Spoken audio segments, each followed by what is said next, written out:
Hi there, preschoolers. It's Miss Amy. I wanted to check in with you this morning and I want to read you a story. I have a very special story today that my daughter Vita brought to me. You remember that I'm a mom and my kid's name is Vita, and Vita is 16 years old. She's like so grown up. She can drive a car and she's almost as tall as I am. But she still had this book in her bedroom and she brought it to me today so I could share it with you. This book is called What Cried Granny? An Almost Bedtime Story, and it was written by Kate Lum, and the pictures were by Adrian Johnson. Now, this has been Vita's favorite book since she was 4 years old. She has always loved this book, so I can't wait to share it with you. Here's the beginning. What Cried Granny? An Almost Bedtime Story by Kate Lum and Adrian Johnson. Let's find out what happens. Once upon a time, there was a boy named Patrick. He was having his very first sleepover at his Grammy's house. A sleepover is when you go visit somebody and you have so much fun that you get to stay and sleep in the same house as them. Sometimes people do sleepovers with their families or with their friends, but right now during the quarantine, probably a lot of people are not doing sleepovers anymore because it would be too dangerous because of the illness. So right now we can't do sleepovers, but this book is about Patrick's very first sleepover at his granny's house. So let's find out what happens. As the sun began to set, Granny said, "Patrick, dear boy, it will be dark soon. Time to get ready for bed." "But Granny," said Patrick, "I don't have a bed here." "Look at that, he doesn't have a bed." "What?" cried Granny. She ran out into her yard where some tall trees were growing. She chopped one down, and brought it into her workroom. Look at this.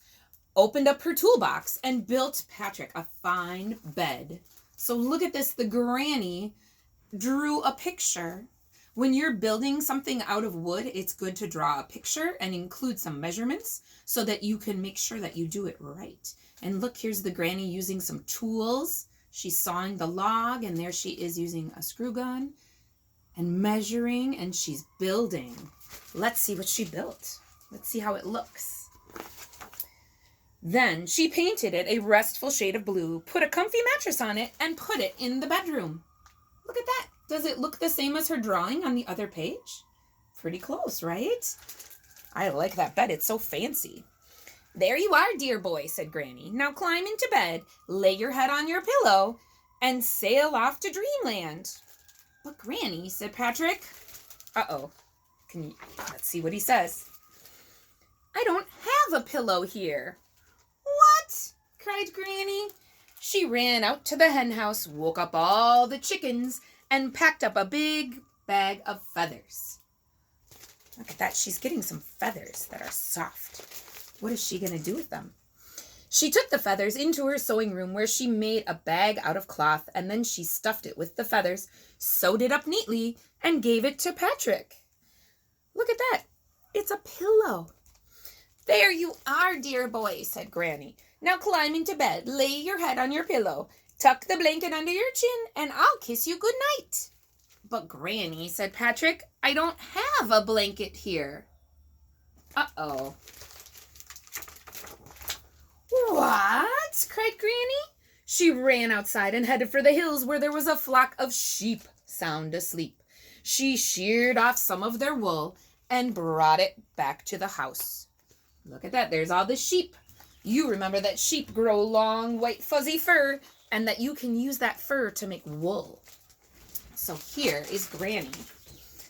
She took the wool to her basement, spun it into yarn.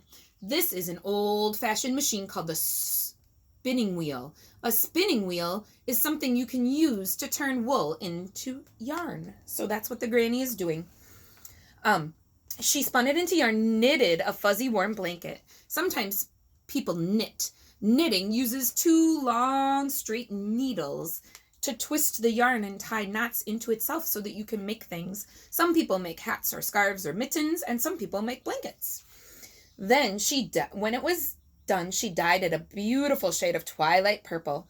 After the blanket dried, she took it upstairs and spread it out on the bed. Look at that. The bed is looking very fancy, isn't it? Now, dear boy, said Granny, climb into bed, lay your head on the pillow, tuck that blanket under your chin, give your teddy bear a hug, turn off the light, and go to sleep. But Granny, said Patrick. Oh, can you guess? What does Patrick need that he doesn't have? Let's find out.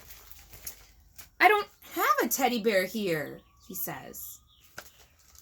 What? Cried Granny. Uh-oh. She grabbed her emergency sewing kit, tore down the living room curtains, cut, sewed, stuffed, added button eyes and a red nose and a ribbon, and made a teddy bear for Patrick. Look at that teddy bear. Is it bigger or smaller than Patrick? What do you think? Here's the Granny. Look at that. The bear is bigger than the Granny. That is quite a bear, isn't it? Now, Patrick, cried Granny, climb into bed. Lay your head on the pillow. Tuck the blanket under your chin. Give your teddy bear a squeeze and go to sleep. But Granny, said Patrick. Uh-oh. It's morning. What? Cried Granny. Isn't that silly? The Granny spent so much time making Patrick a cool bed and a pillow and a warm blanket and a teddy bear that the whole nighttime was gone and it was morning time, and so Patrick didn't want to go to sleep anymore because it was daytime. That's a very silly book, but I like it because I like to know that people can help you solve your problems and can make things for you, even if they're old people. Old people know some tricks too. So anyway, I wanted to share that book. That was Vita's favorite book. I hope you liked it. I hope that you guys are doing an awesome job at home. I hope you're helping your moms and dads, because moms and dads during quarantine might need a little extra love. You might need to give them some extra hugs, and they might need some extra help around the house. So you can ask your parents if you can help them. And I hope that you're being a leader with your brothers and sisters. And remember, a leader shares their toys and talks to people kindly and treats others with respect. So that is my message for today. I hope that everybody is safe at home. And I miss you guys. I can't wait till we get to go back to the classroom. Anyway, be well.